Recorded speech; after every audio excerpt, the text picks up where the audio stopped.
A shock in the dark.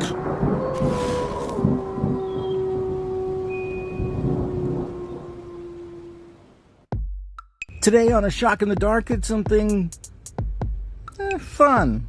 A little experiment I decided to do where I had artificial intelligence write a few creepy stories. Here are the rules. I wrote the very first line of the story, and only the first line of the story. AI did absolutely everything else. I stopped the AI from writing when either it suggested that this is a good place to stop the story, or I thought it was a good place to stop the story. Other than that, everything that you will hear will be written by artificial intelligence. Will artificial intelligence take over the world? Nope. Not anytime soon anyway, judging by these stories, but here we go. Remember, I wrote the first line. AI wrote the rest of the story. Here are creepy stories written by artificial intelligence. I live in a haunted house where I hear creepy whispers and disembodied screams at night. If you want to contact me, send me an email. I promise I will write back, but it might take me a while before I can get back to you. I'm kind of busy haunting. Not.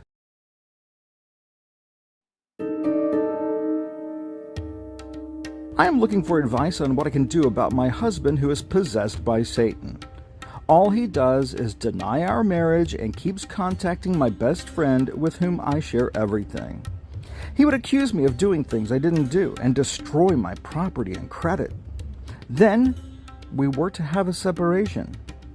We have been to counseling for years, the last 2 years with him blaming me for every bad thing he has done and always saying I am the problem. He would just say he can't stop doing what he's doing, or it would destroy him, and he would be in denial. Well, all of a sudden, he was telling me he was interested in me again, and I was extremely excited. I started texting him every day to make sure he was okay. He would ignore my texts or snap at me. I decided to give it a try. He agreed to come to a concert with me on the weekend. If I try to talk to him about something, he won't talk to me, or will turn it around and say I am doing something wrong. What I need to know is, can I speak to Satan to make the plans I want without the control of my husband? After all, Satan is an enemy to all mankind. He desires nothing more than to destroy you. Destroy your marriages, destroy your relationships with your children, and destroy your reputation. I'm looking forward to your advice.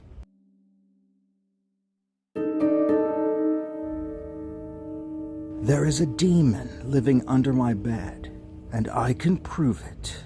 I knew there was a demon under my bed when I was sitting on my bed, and I felt something dragging me down on the bed, and next I knew, there was a demon trying to strangle me. I turned around, and nothing was there. I know it was a demon because I just saw it. I thought I was dreaming when I saw the demon standing in my doorway, and it wasn't until I felt his breath on my face. And it was really creepy, and it looked at me with its red glowing eyes, and then I woke up, and the lights were on in my room. It was a real demon. So I did what I thought was the right thing, and I screamed and started punching it in the face, but it didn't do any good.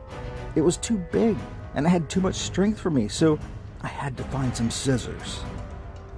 I found some scissors and cut the carpet on my feet and was able to run out and hide in the stairwell. I hoped and hoped it wouldn't be able to find me, and it didn't. And I felt my mom's hand on my head, and she told me she loved me and that everything was going to be fine. But that was not my mother. My mother was murdered in a horrible accident just a few months ago. So that was not my mother's hand, but was someone else's mother's hand.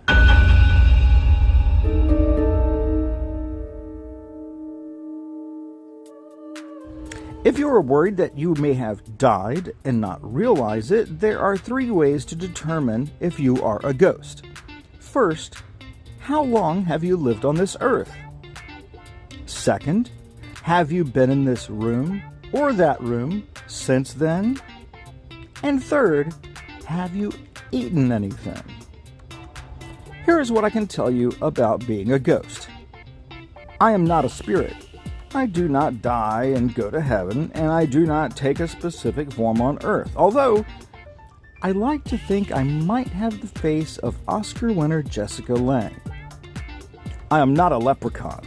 The difference in a ghost and a leprechaun is that ghosts are immortal. Leprechauns can die and then make themselves a new life. Also, if you find a leprechaun, you can bring them back into the world, but only if you find a pot of gold. Ghosts, on the other hand, just exist in the world on some level. We can be present in the physical world, or sometimes we just know something or see something. How do I know this? I have been so many places. That's how I know.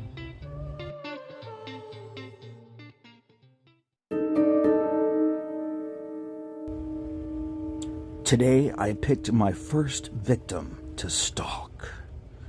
I decided that a dog would make a good choice. I chose a smaller dog, one that will be easy to follow.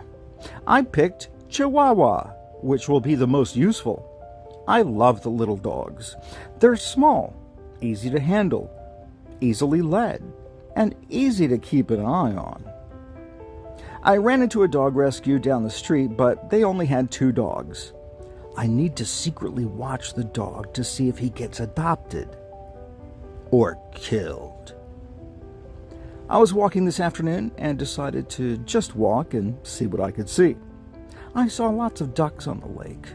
There were some Canadian geese with babies.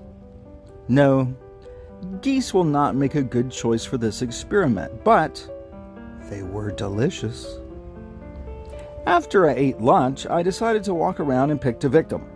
But first, I wanted to get my camera. Not a good choice.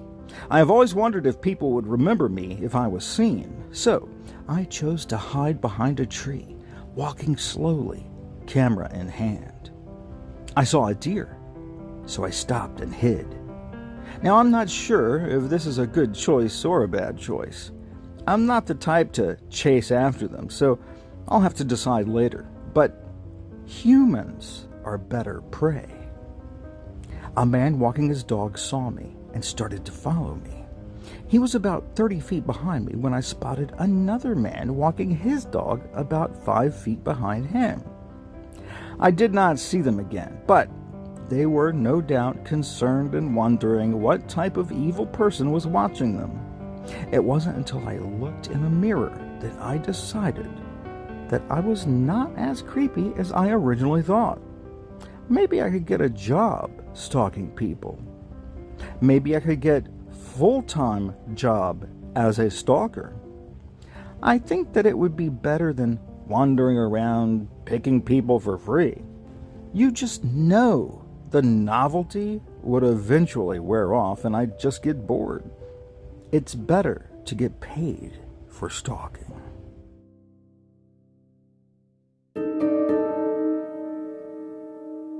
I had a boating accident, and while clinically dead, I took a trip to hell. I have to tell you, it's not a place I would ever wish to revisit, not even on my worst enemy. I've never written about it. The incident happened before I started my blog, but I thought it was too big not to include in some fashion. Since I can't get a dead body to do it, I decided the best way to show the full effect was by sharing it with my readers. You're welcome. The day was July 4th, 1990. I was 38 years old. I had worked the night shift. I was sleeping in my van parked on the sand near the bridge behind the building where I was employed. The warehouse had yet to be completed, so I worked a double shift, which consisted of 2 8-hour shifts, each ending at midnight, and I had one more shift to work, but it was a 4-hour shift. All I wanted to do was go to sleep for 4 hours, but I couldn't because of all the drugs and alcohol I had been on for a few days, which had allowed me to work in my condition. I had been a heavy drinker for many years. I started drinking during my childhood. My parents weren't much help. They had no problem bringing home a pitcher of beer, or 5, and calling it dinner. We rarely went out to eat. Instead, we did family drinking. My parents were high. My parents were high school sweethearts. They got married when they were in their early teens. They always looked young and in love, and I can't remember them ever fighting in front of us. My mom and dad were always happy together. After they got married, they went to work for my grandpa. My grandpa owned a restaurant and bar, so my dad became a cook.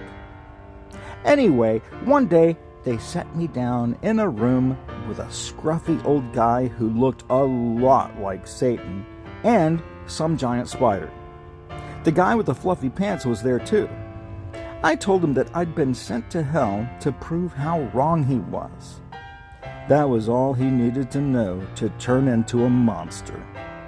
As soon as I said that, the giant spider was suddenly crawling up the wall in front of me. I panicked, and an unseen demon grabbed me. The end.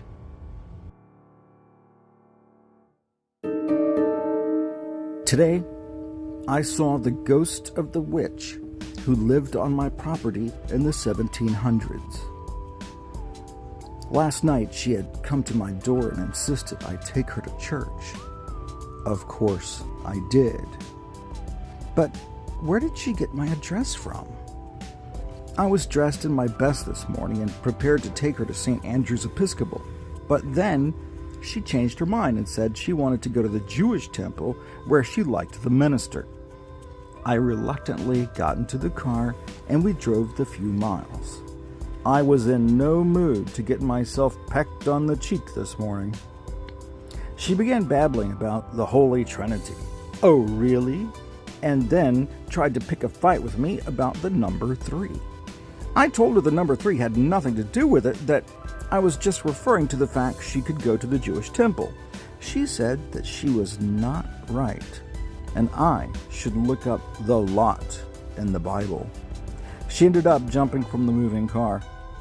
In my defense, it was around 90 degrees outside, and I was on my way to a senior luncheon, but I freaked out and called the police. I can't take much more of this. There you have it, a whole bunch of stories written by artificial intelligence. Here's your homework assignment. Write down in the comments below what was your favorite line that the AI wrote. I have a couple of favorites myself, but it's up to you. What was your favorite line that the artificial intelligence wrote? Put it in the comments below and maybe win a prize? Or not?